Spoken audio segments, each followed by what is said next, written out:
Mahasamata sebagai asal mula bukan hanya kerajaan mereka, tetapi landasan moral dan spiritual kekuasaan mereka. Leluhur ini menjadi permata dalam sejarah dinasti yang disebut dalam naskah Buddhis sebagai Ikshvaku, Surya, dan garis-garis raja lainnya yang kelak melahirkan tokoh-tokoh besar seperti Raja Suddhodana dan Pangeran Siddhartha Gautama sendiri yang akan menjadi Buddha. Dalam Aga Asuta, peneguhan ajaran, ratusan tahun kemudian, ketika Sang Buddha sedang mengajar dua bhikkhu Brahmana muda, Vaishya dan Baiharatja, ia menceritakan ulang kisah Mahasamata dalam Aga Asuta, bagian dari Digha Nikya. Di sana Buddha menjelaskan bahwa alam semesta ini mengalami siklus kehancuran dan penciptaan. Pada suatu masa, makhluk-makhluk surgawi turun ke bumi dan lambat laun menjadi manusia. Biasa makhluk bernafsu dan tamak.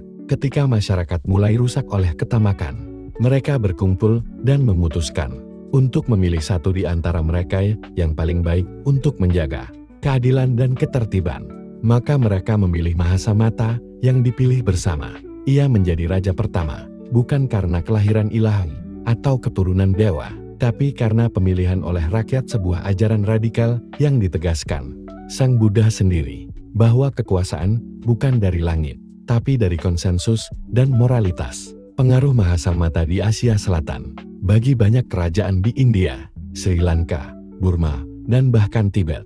Mahasamata menjadi figur mitologis yang menyatukan kekuasaan dunia dan etika rohani. Ia bukan sekadar raja, tetapi lambang keharmonisan antara kekuasaan dan dharma. Di kerajaan-kerajaan Sri Lanka kuno, upacara penobatan raja selalu dimulai dengan doa kepada Mahasamata, seolah memohon restu dari sang asal mula. Bahkan dalam tradisi biksu, kisah Mahasamata diceritakan untuk menekankan bahwa kebajikan pribadi lebih utama daripada silsilah darah. Penutup, Mahasamata dalam hati umat. Kini, Mahasamata tidak lagi dikenang sebagai manusia biasa, tapi sebagai cikal bakal tatanan, hukum, dan keadilan. Dalam cerita rakyat, ia disebut sebagai raja pertama dunia, dan dalam ajaran Buddha, ia diakui sebagai figur historis moral yang menunjukkan awal mula organisasi sosial manusia.